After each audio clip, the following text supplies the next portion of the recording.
When it comes to dealing with the regulatory environment we all now find ourselves in and the increasing scrutiny by various agencies, I think most of us are concerned that we're complying with the rules.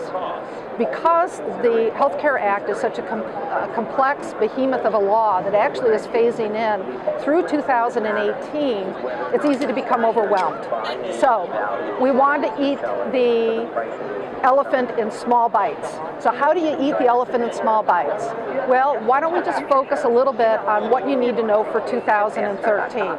Well, in 2013, we have three major components that have to do with the tax aspects of the Health Care Act that I think veterinarians need to be aware of.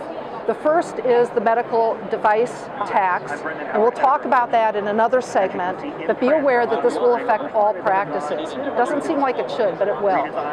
Secondly, we have the new extra Medicare tax that is going to be assessed on high-income earners, and we will also have the net investment tax that will impact many people that fall into certain brackets of income.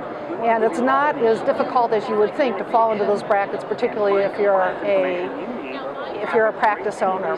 Now, in regards to the last two taxes that are rolling out this year, it's very important that people that believe that they're going to be in some of these higher brackets or are going to have unusual transactions stay in close contact with their accountants and discuss with them any changes that they foresee happening. This would mean the sale of a property, sale of a practice, the sale of a second home.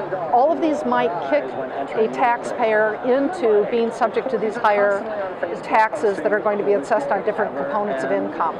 In particular, for practice owners that own both their practice real estate and their veterinary practice entity in separate legal formats, it's very important to make sure that those are structured correctly to avoid getting kicked into the net investment tax component, which will be assessed on passive activity and income. And there's some special carve-outs for small, closely held businesses and the relationship of the veterinary practice with the practice real estate that may be owned by the same person or persons.